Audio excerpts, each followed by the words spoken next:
एक गांव में एक बूढ़ा किसान रहता था। उसके जीवन में एक बड़ी समस्या है। समस्या खबर यह थी कि उनका इकलौता बेटा बेरोजगार हो गया था। वह सारा दिन अपने दोस्तों के साथ इधर उधर घूमता रहता था और कभी भी एक पैसे के लिए भी कोई काम नहीं किया। इससे परेशान होकर बूढ़े किसान ने उसे सबक सिखाने की सोची। उसने अपने बेटे को बुलाया और कहा, जाओ, मेरी अलमारी में एक घड़ी रखी है, जाओ और इसे बाहर निकालो। लड़का वह जाकर अलमारी से अपने पिता की घड़ी निकालता है। इस बीच किसान कहता है, इस घड़ी को बाजार में ले जाओ और बाजार में इस घड़ी की कीमत पता करो। अब लड़का वह घड़ी लेकर बाजार जाता है। उस घड़ी की कीमत विभिन्न स्थानों पर पूछी गई और किसी ने पता लगा लिया कि उस घड़ी की कीमत किसी ने 100 बताई तो किसी ने 300 बताई। 500 शाम तक लड़का घड़ी लेकर अपने पिता के पास वापस आता है और अपने पिता से कहता है कि पिताजी, किसी ने उद्धृत किया, इस घड़ी की कीमत किसी ने 100 बताई। किसान बोला, ठीक है, कोई बात नहीं, अब तुम सावधान रहो और यहां से चले जाओ। किसान ने कहा, का बेटा घड़ी रख लेता है और वहां से चला जाता है। अगली सुबह किसान ने अपने बेटे को फिर बुलाया और कहते हैं, बेटा, मेरी घड़ी फिर से लाओ। लड़का चला जाता है और वह फिर से घड़ी ले आता है। इस बीच किसान बोला, बेटा, इस बार जाओ और इस घड़ी में गुजरते समय का मान झात कीजिए।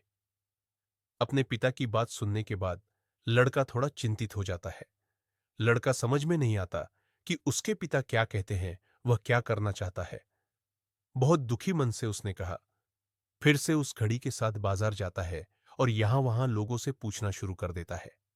घड़ी में मापे जा रहे समय की कीमत।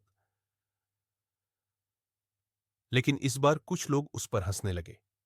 कुछ लोग तो उसे पागल भी कहने लगे और कुछ लोगों ने तो यहां तक कहा कि वह बहुत अजीब लड़का है। कभी वह घड़ी की कीमत पूछता है तो कभी घड़ी में गुजरते समय की कीमत पूछता है। शायद उसकी मानसिक हालत ठीक नहीं है। ऐसा लगता है कि वह जाने वाला है पागल। लोगों से इतनी सारी बातें सुनने के बाद अब लड़का बहुत परेशान। उसे समझ नहीं आ रहा कि क्या हो रहा है, उसके साथ घटित हो रहा है। अंततः वह घर जाने का फैसला किया। लेकिन रास्ते में एक एक व्यापारी की बड़ी दुकान, जिनका जीवन बहुत व्यस्त था, मुश्किल से 1 मिनट का भी समय मिल पाता है, तो उसने सोचा, क्यों न जाकर सेठ जी से पूछ लिया जाए। शायद वे पता था, इसलिए वह सेठ जी के पास गया। दुकान पर जाकर डरते हुए पूछा, हाँ, क्या आप बता सकते हैं कि क्या है इस समय जो घटित हो रहा है, उसका मूल्य क्या है? लड़की की बात सुनकर सेठ जी लड़की की तरफ देखने लगे और वह समझ गया कि लड़का क्या कह रहा है, उससे पूछना चाहता था। वह बहुत बोला।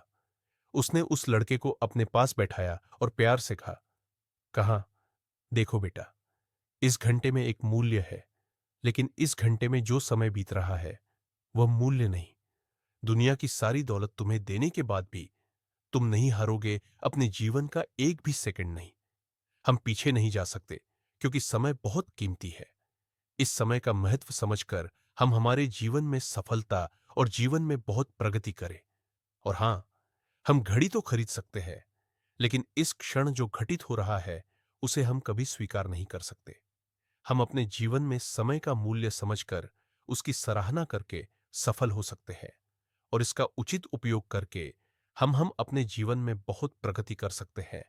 इसलिए बेटा, यह बात हमेशा याद रखें, अगर आप अपना पैसा बर्बाद करते हैं, ये चला जाएगा, लेकिन अपने जीवन में कभी भी समय बर्बाद मत करो, क्योंकि अगर आप समय बर्बाद करते हैं तो ये तुम्हें बर्बाद कर देगा।